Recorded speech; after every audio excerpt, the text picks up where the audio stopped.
أعوذ بالله من الشيطان الرجيم. بسم الله الرحمن الرحيم. سأل سائل بعذاب واقع للكافرين ليس له دافع من الله ذي المعارج. تعرج الملائكة والروح إليه في يوم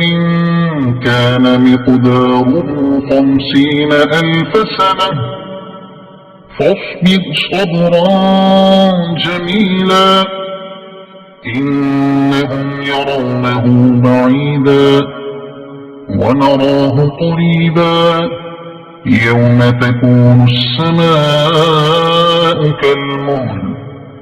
وتكون الجبال كالعهن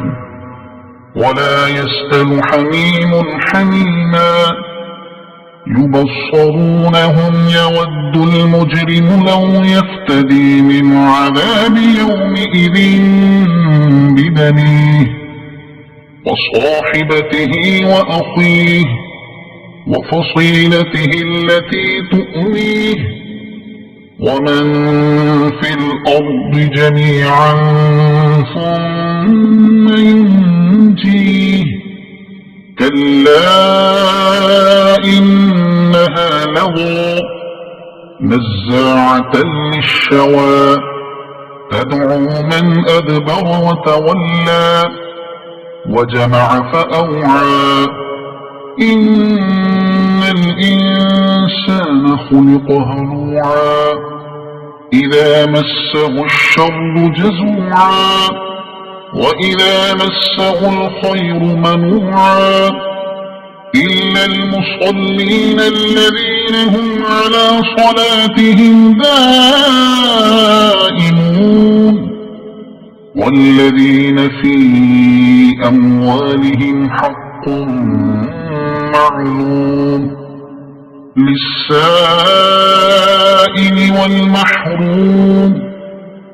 والذين يصدقون بيوم الدين والذين هم من عذاب ربهم مشفقون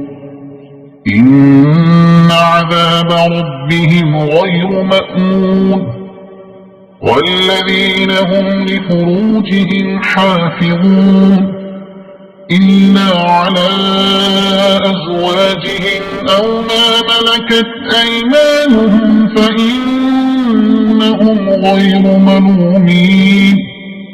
فمن ابتغى وراء ذلك فأولئك هم العادون والذين هم لأماناتهم وعهدهم راعون والذين هم بشهاداتهم قائمون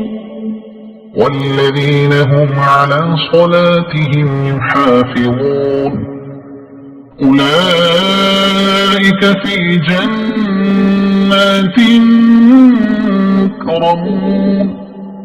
فما للذين كفروا قبلك مهطعين عن اليمين وعن الشمال عزين أيطمع كل امرئ منهم أن يدخل جنة نعيم كلا إنا خلقناهم مما يعلمون فلا أقسم برب المشارق والمغارب إنا لقادرون على أن نبدل خيرا منهم وما نحن بمسبوقين فذرهم يخوضوا ويلعبوا حتى يلاقوا يومهم الذي يوعدون يوم يخرجون من الأجداث سراعا كأنهم إلى نصب ينفضون خاشعة أبصارهم ترهقهم ذلة ذلك اليوم الذي كانوا يوعدون صدق الله العظيم.